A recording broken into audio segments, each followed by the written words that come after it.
Hey, welcome to an LA Life podcast. It's a Wednesday, May 17th. It is beautiful outside here. Finally got some good sunshine, good weather. I know the farmers in our area are happy to be outside. Good stuff happening here in the big town of LA. Glad that you guys are with us once again. Hey, I want to talk a little bit about signs today. And everywhere we look, we see signs, right? If you're driving, there's signs all over the road. There's signs directing you, telling you where to go, where not to go.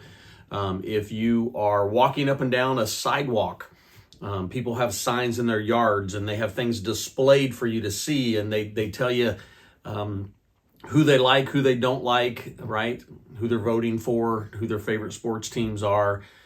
Signs are everywhere. We see them all over the place. Some signs are very direct, and they tell you to stay off the grass, get off the lawn, do not enter, do not park, violators will be towed, right? Other signs are much more welcoming, right? Like if you go to somebody's house and they maybe have a sign or a mat that says, welcome home, please come in, right? We have signs everywhere, and a sign very simply gives us information, right? And then we choose what we're going to do with that information. Right? If a sign on a gate going into a yard says, beware of dog, and I walk in that yard anyways, right? I mean, if that dog comes up and attacks, I was warned. I was told what to do about it. So signs are everywhere, which brings me to what I want to talk about today. In Deuteronomy chapter 6, let me just read to you what it says. Going to be starting in verse 4, and it says, Hear, O Israel, the Lord our God, the Lord is one. You shall love the Lord your God with all your heart, with all your soul, with all your might. And these words that I command you today shall be on your heart. You shall teach them diligently to your children. You shall talk of them when you sit in your house, when you walk by the way, and when you lie down, and when you rise. You shall bind them as a sign on your hand, and they shall be as frontlets between your eyes. You shall write them on the doorpost of your house and on your gates. You know, we read that in Deuteronomy, and it's really often is called the Shema. And it's called the Shema because that's the Hebrew word for hear. And when we read there in verse 4, it says, Hear, pay attention, listen to this. I have information for you that you need to know. You may have also recognized Jesus uses this when he's asked the question in the New Testament, what's the greatest commandment? And Jesus says to love the Lord your God with all your heart, soul, mind, and strength. Right? This is where this comes from. It comes from the Shema. It comes from Deuteronomy chapter 6. And I want you to notice a few things that it says. It says to have these words on your heart. So have these words, this idea, hey, I love the Lord my God, right? I love the Lord God with all my heart, with all my soul, with all my might. I believe and I remember everything that God has done for me, and I keep that on me, with me, close to me. It also tells us to be diligent in teaching, to teach our children, to teach our family, to teach everyone who sees it. Right? That's what we're reading today. It's a sign. Put a sign out so that everyone can see. Now, when we read it, I think that it's intended to be metaphorically or spiritually, not physically, for us. Because it said that we're to bind them as a sign on our hand or as frontlets between our eyes.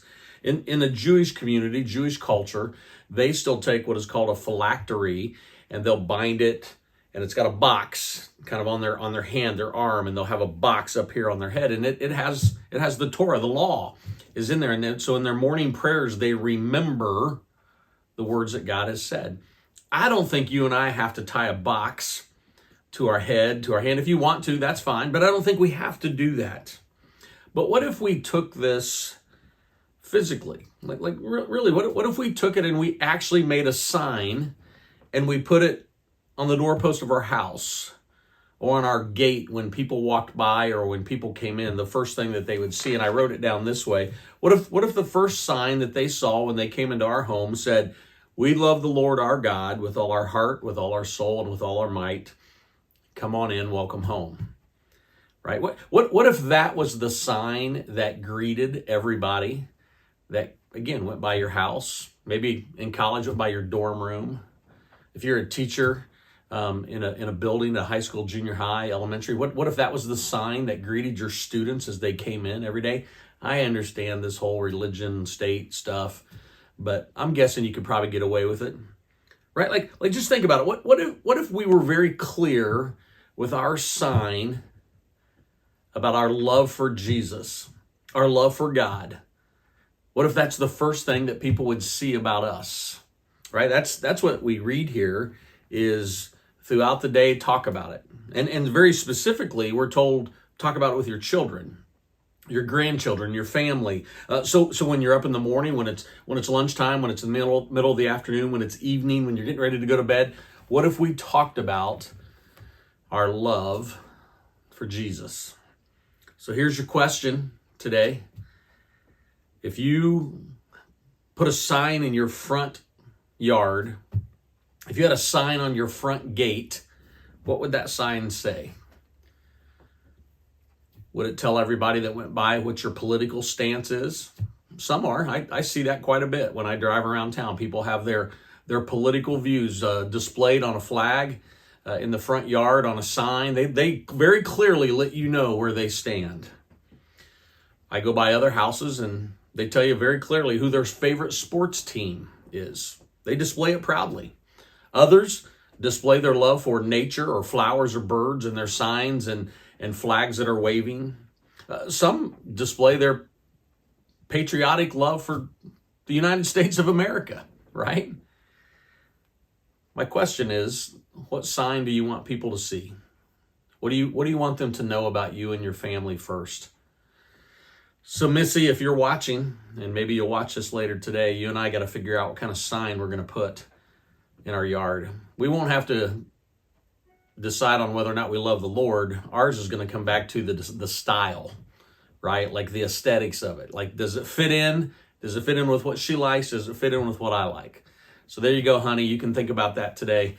We'll sit down and talk about what kind of sign we're going to put in the yard. The rest of you have to figure that out on your own. What kind of sign do you want people to see? What information do you want to give them?